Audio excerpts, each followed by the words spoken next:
Good morning. We want to talk to you about something today that is a little bit more detailed and may take you a couple of times to listen to this to really grasp or understand what it is that we're trying to communicate to you. We have someone that we move with regularly, in discussions, has very good questions. And there has been a looming question or something that keeps coming up over and over again with this one. And we want to address it in today's recording because we think it is important that a human really understands suffering, manifestation, congruencies, all of these things that play a part in or a role in what it is you will produce in the life that you're living, you see. Under the Buddha's teaching, many have studied this, and there is a principle that a human will evolve itself to a point where they don't any longer have a desire or a need for manifestations in physical form. Let's use that term, So in other words, it is stated that a human moves into this ecstatic, happy state, not really needing anything or wanting for anything, and therefore is joyful all the time. This is kind of an analogy or a way that we would explain that teaching, And so what we have to say to that is that everything is coming from the same one thing, and there is no thing that's any better than any other thing, no way of being that's any better than any other thing, And that whatever it is that a human holds in congruency with itself on what it is it would like to achieve and experience is in fact something that will bring them into alignment and therefore produce a receiving of that thing that they are wanting to receive, you see. So what really happens when a human suffers is they're incongruent with the choices or the manifestations that have actually materialized in the divine part of them and that they're not connecting to them on the earth plane.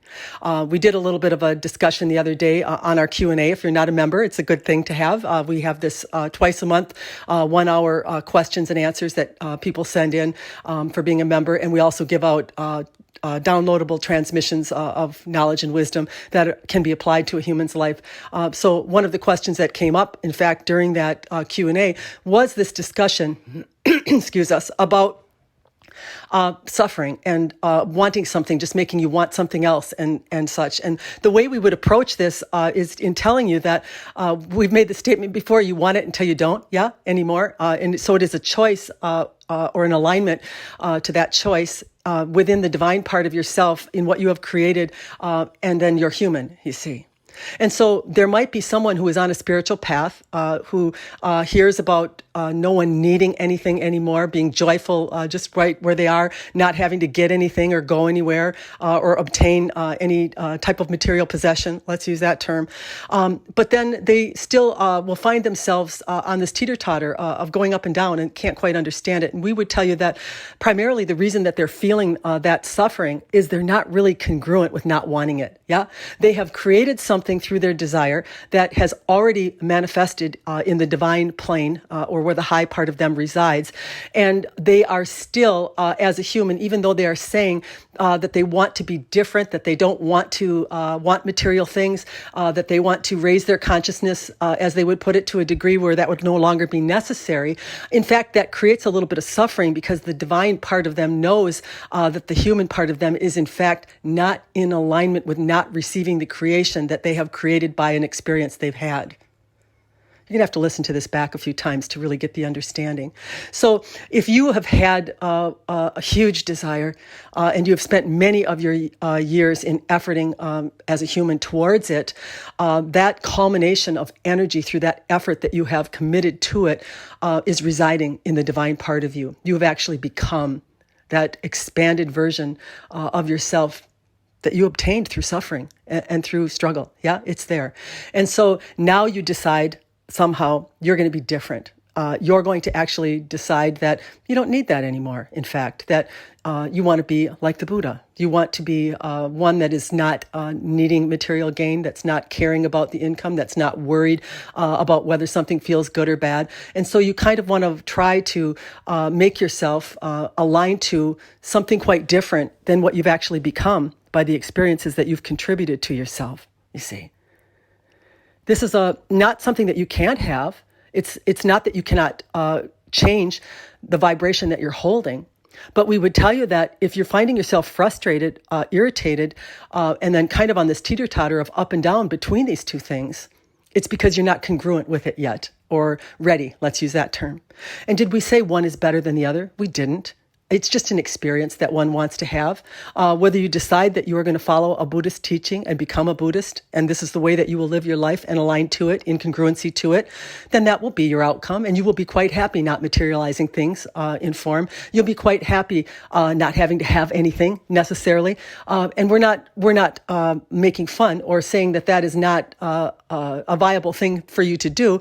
But you have to understand that it's just another creation. It's just another way of being that you as a human have decided to align to, and therefore the divine will deliver that experience to you, you see. Neither one is right or wrong. When you start thinking that an experience is better than another, or a way of being is better than another, you're falling into dogma. You're falling into a human that has told you this, and then now you are believing it and following it as though it is a truth for you. You're here to discover your own truth. And in fact, maybe, just maybe, the expansion that you achieved through suffering is something that you need to align to and experience before you can reach that peace or that the way, that you're wanting to get to that would no longer contain that in your experience. So it comes back down to congruency. It comes back down to being in alignment with that which I desire and being real honest with yourself about what it is you do desire. Do you really want to give up the material things? Do you really want to not want a nicer house or a car or an experience that has been on your list for a very long time? Have you really decided that that is something that you don't need to or want to experience? Because that's all it's really about. That's what congruency is about. It's not about one way or the other being better. Everything's expanding. Everything's a creation. And the universe, as we had told this one when we were having a conversation, it's never going to be satisfied, you see, because there's always more. There's always room for expansion. There's always something that you can apply your focus to that is going to expand you even more than where you are in every single moment that you are in. And so the idea that you will become 100% satisfied and not need anything anymore doesn't really make a whole lot of sense to us, because anytime you are focused on anything, there's going to be something being summoned in the form of a desire, and that desire will be received in the divine part of you, and that feeling is somehow going to materialize in your experience based upon your alignment to it, you see. So we hope that this isn't too confusing when you listen back to it. We think you're going to need to listen to it a couple of times, but congruency is what it's about. This is actually where satisfaction and happiness is. It's being in congruency with what I want, with who I am, with what I am choosing to do. I am congruent with it. I'm not making it wrong. I'm not trying to assimilate myself to be like someone else. I'm not deciding the way someone else has done it is better because there's less suffering there. I'm not doing any of that. I'm living a life, and I'm aligning to that life, and I'm receiving what it is that I have created by the experiences that I personally have committed to my life. Good day.